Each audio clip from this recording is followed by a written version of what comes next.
Վրաստան, Թուրքիա, Իրան, Ադրբեջան, ինչ են անում Հայաստանի հարևանները, ինչ է կատարվում այդ երկրներում։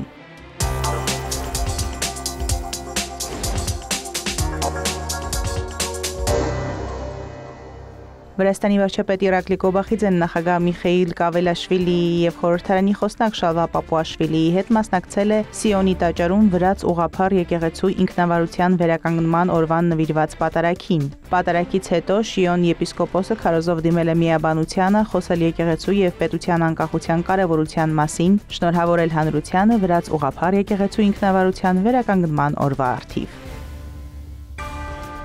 Վրաստանի խորհրդարանի արտաքին հարաբերությունների հանձնաժողովի նախագահ Նիկոլոս Սամխարաձեն պատվիրակության ուղեկցությամբ պաշտոնական այցով Սերբիայի մայրաքաղաք Բելգրադում է։ Վրաստանի խորհրդարանի հաղորդմամբ այցի ընթացքում Սամխարաձեն եւ պատվիրակության անդամները հանդիպել են սերբ մի շարք պաշտոնյաների, այդ թվում Սերբիայի խորհրդարանի փոխխոսնակ Մարինա Ռագուշի եւ նրա հանձնաժողովի անդամների, նաեւ Եվրոպական ինտեգրման հանձնաժողովը նախագահող փոխխոսնակ Էլվիրա Կովաչի հետ։ Հանդիպումների ընթացքում քննարկվել են Վրաստանի եւ Սերբիայի միջև բարեկամական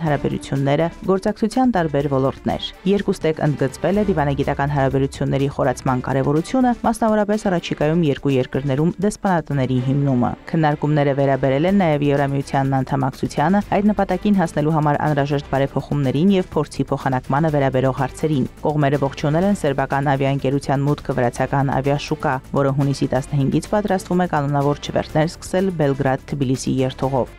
Վրաստանը եւ Սերբիան ունեն բազմաթիվ ընդհանրություններ։ Առաջին հերթին մենք երկուսս էլ Եվրամիության անդամակցության թեկնածու երկրներ ենք եւ մեր արտաքին քաղաքականության նպատակն է անդամակցել Եվրամիությանը։ Կարևոր է ընդգծել, որ երկու երկրներն էլ բախվում են տարածքային ամբողջականության եւ նմանատիպ ներքաղաքական խնդիրների հետ կապված մարտահրավերներին։ Մենք ունենք ամուր քաղաքական հարաբերություններ եւ անվերապահորեն աջակցում ենք միմյանց տարածքային ամբողջականությանը։ Արտաքին հարաբերությունների հանձնաժողովի նախագահը իր սերբ գործընկերներին Թբիլիսի պաշտոնական պատասխան այցի հրավեր է փոխանցել։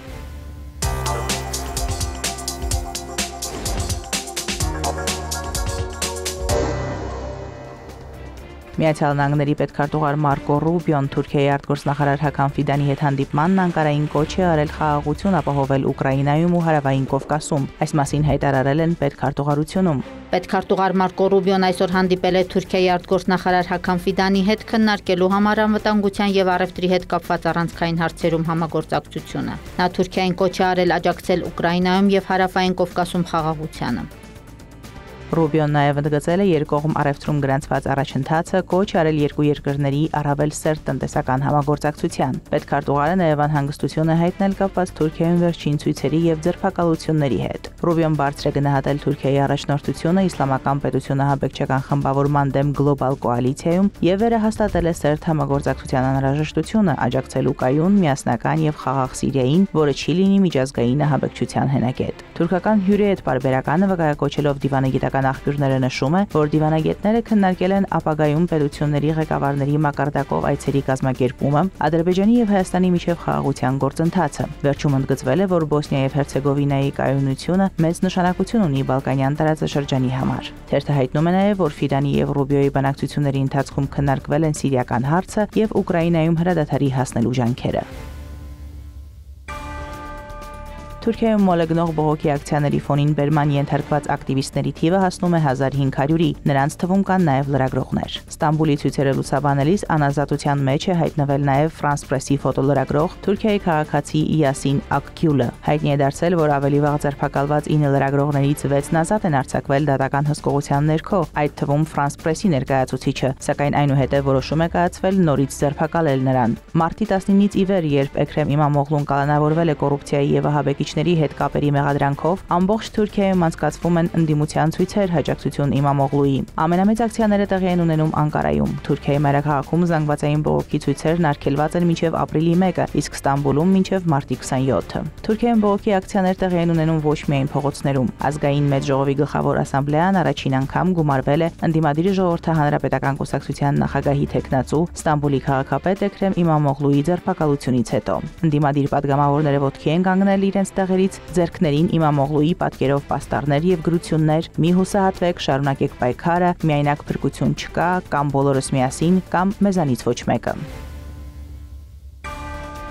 7-րդ գիշերն անընդմեջ Թուրքիայում պայքարող հակակառավարական ցուցարարները հայտարարել են, որ մտադիր են շարունակել Ստամբուլի քաղաքապետի ձերբակալությամբ առաջացած ցույցերի արշավը, որը վերջին տասնամյակում ընդդիմության ամենամեծ հանրահավաքն է, չնայած զանգվածային ձերբակալություններին եւ ոստիկանության հետ բախումներին։ Իրավապահների հետ բախումներ են եղել ինչպես Ստամբուլում, այնպես էլ մայրաքաղաք Անկարայում։ Ցուցարարներին ցրելու համար ուժայինները ջրցան մեքենաներ են օգտագործում։ Մինչդեռ Թուրքիայի նախագահ Ռեջեփ Թայիփ Էրդողանը հայտարարել է, թե նրանց շոուն կմարի։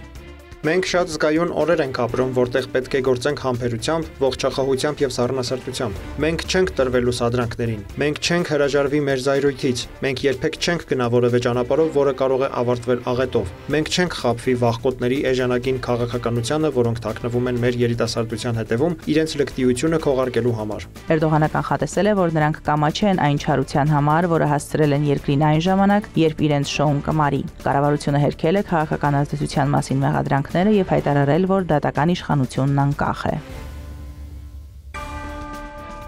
Իրանի արտգործնախարար Աբբաս Արաղչին իր թուրք գործընկեր Հաքամ Ֆիդանի հետ հեռախոսազրույց է ունեցել։ Նա նշել է, որ Ստամբուլի քաղաքապետ Էքրեմ Իմամօղլուի ձերբակալության շուրջ ծավալվող իրադարձությունները Թուրքիայի ներքին խնդիրներն են եւ համոզմունք է հայտնել, որ դրանք պատշաճ կերպով կլուծվեն այդ երկրի իշխանությունների կողմից։ Երկու դիվանագետների միջև բանակցությունները տեղի են ունեցել այն ժամանակ, երբ Թուրքիայում անկարգությունների եւ բողոքի ցույցերի մեծ ալիք է բարձրացել կապված կոռուպցիայի մեղադրանքով Ստամբուլի քաղաքապետ Էքրեմ Իմամօղլուի բանտարկության հետ։ Արաղչին ասել է, թե Իրանը վստահ է, որ Թուրքիայի իշխանությունները ճիշտ կկառավարեն այդ իրադարձությունները, ելնելով թուրք ազգի շահերից։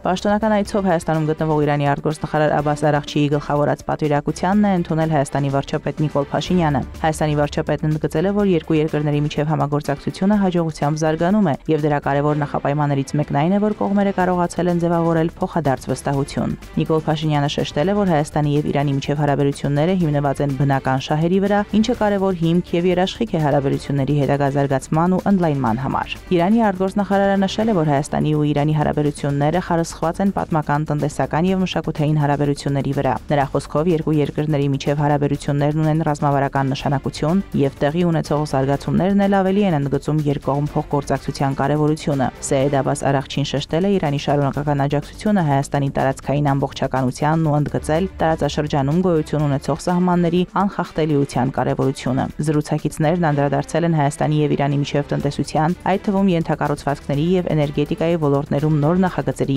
իրականացմանը։ Կարևորվել է երկկողմ բարձր մակարդակի փոխայցելությունների կազմակերպումը։ Մտքեր են փոխանակվել Հայաստանի եւ Ադրբեջանի միջև խաղաղության համաձայնագրի ստորագրման, ինչպես նաեւ երկուստեք հետաքրքրություն ներկայացնող այլ հարցերի շուրջ։ Վարչապետ Փաշինյանն ընդգծել է, որ Հայաստանի կառավարությունը հավատարիմ է խաղաղության օրակարգի հետևողական իրագործմանը։ Միաժամանակ Իրանի արտգործնախարարը հայտնել է իր երկրի աջակցությունը Հայաստանի եւ Ադրբեջանի միջև խաղաղության համաձայնագրի ստորագրմանը, հավելելով, որ այն կնպաստի տարածաշրջանում կայունության ապահովմանը։ Արաղչին հանդիպում է ունեցել նաեւ Հայաստանի խորհրդարանի խոսնակ Ալեն Սիմոնյանի հետ։ Զրուցակիցները քննարկել են միջխորհրդարանական համագործակցությունը, ինչպես նաեւ տարածաշրջանային զարգացումներին վերաբերող երկկողմ հետաքրքրության մի շարք հարցեր։ Արաղչին է ընդունել նաեւ Հայաստանի անվտանգության խորհրդի քարտուղար Արմեն Գրիգորյանը։ Հանդիպման անդրադարձ է կատարվել տարածաշրջանային անվտանգության զարգացումներին ու մարտահրավերներին։ Սեյեդ Աբբաս Արաղչին նշել է, որ Իրանը դեմ է տարածաշրջանի միջազգայինորեն ճանաչված սահմանների ցանկացած փոփոխության։ Երևանում տեղի է ունեցել Իրանի արտգործնախարարի բանակցության ուժը քաղաքական եւ դիվանագիտական բանակցությունների սկզբունքներն ու կանոնները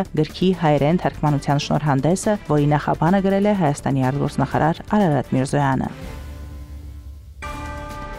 Իրանը դեռ չի պատասխանել Միացյալ Նահանգների նախագահ Դոնալդ Թրամփի Թեհրանի հետ միջուկային գործարքի շուրջ բանակցություններ վարելու առաջարկի շուրջ նամակին, հայտարարել է Իրանի արտգործնախարար Սեյեդ Աբբաս Արաղչին։ Իրանի նախարարը մանրամասնել է, որ Թեհրանի պատասխանը նախապատրաստման փուլում է եւ նամակի պատրաստ լինելուց հետո այն համապատասխան ձևով կներկայացվի։ Միացյալ Նահանգների հետ բանակցությունների շուրջ մեր դիրքորոշումը միանգամայն հստակ է։ Մենք առավելագույն ճնշումների ներքո ռազմական սպառնալիքների ֆոնին եւ տնտեսական պատժամիջոցների ավելացման պայմաններում Միացյալ Նահանգների հետ չենք ունենա ուղիղ բանակցություն։ Այդուհանդերձ Իրանը միշտ պատրաստ է եղել բանակցել խաղաղ միջուկային ծրագրի շուրջ թափանցիկություն ապահովելու համար։ Վերջինս նշել է Իրանի պատրաստակամությունը ավելացնել իր խաղաղ միջուկային ծրագրի շուրջ թափանցիկությունը, հավելելով, որ այդ հարցի շուրջ բանակցություններ են ընթանում եվրոպական 3 երկրի հետ։ Արաղչին վստահեցրել է, որ Իրանը երբեք չի լքել եւ չի լքի բանակցությունների սեղանը։ Համաշխարհային սպառնալիքների վերաբերյալ Միացյալ Նահանգների հետախուզության տարեկան զեկույցում ասվում է, որ Միացյալ Նահանգների հատուկ ծառայությունները որևէ նշան չեն տեսնում Իրանի կողմից միջուկային զենքի ստեղծման աշխատանքների վերսկսման վերաբերյալ։ Ամերիկյան հետախուզությունը շարունակում է հավատալ, որ Իրանը միջուկային զենք չի ստեղծում եւ Գերագույն հոգեվոր առաջնորդ Խամենեին թույլ չի տվել, որպեսզի միջուկային ծրագիրը վերսկսվի, որը նա դադարեցրել էր 2003 թվականին։ Միացյալ Նահանգների Սենատի հետախուզության հանձնաժողովին ասել է ազգային հետախուզության տնօրեն Թուլսի Գաբարդը, վերահաստատելով Միացյալ Նահանգների հետախուզական գործակալությունների երկարամյա գնահատականը։ Դեռևս փետրվարին Թրամփը հայտարարել է, որ պատրաստ է գործարք կնքել Իրանի հետ նրա դեմ ռազմական գործողություններ ձեռնարկելու փոխարեն։ Թրամփն ասել է, որ կցանկանար հասնել Իրանի հետ միջուկային խաղաղության համաձայնագրի, որը թույլ կտա Թեհրանին խաղաղ ճանապարհով զարգանալ եւ բարգավաճել, կոչ անելով անհապաղ սկսել աշխատանքները։ Ըստ լրատվամիջոցների, Թրամփը Խամենեիին ուղղված նամակում երկամսյա ժամկետ է սահմանել միջուկային նոր համաձայնագրի կնքման համար։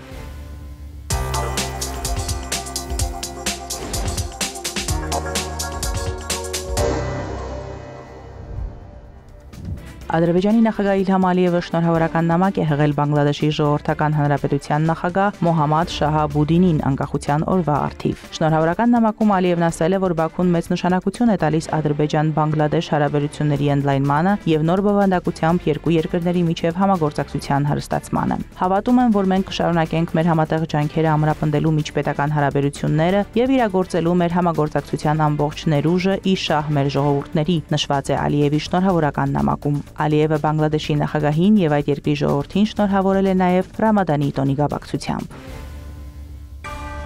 Ադրբեջանի գիտության եւ կրթության նախարար Էմին Ամրուլլաևի գլխավորած պատվիրակությունը, որը մասնակցում է ՅՈՒՆԵՍԿՕ-ի գիտության դիվանագիտության վերաբերյալ գլոբալ նախարարական երկխոսությանը, հանդիպել է ՅՈՒՆԵՍԿՕ-ի բնական գիտությունների գծով գլխավոր տնօրենի օգնական Լիդիա Բրիտոյի հետ։ Հանդիպման ընթացքում քննարկվել են բնական գիտությունների բնագավառում համատեղ նախագծերի իրականացումը եւ ինստիտուցիոնալ գործընկերության ընդլայնման հնարավորությունները։ Մարոտ Հարվերդյան, Հարևաններ։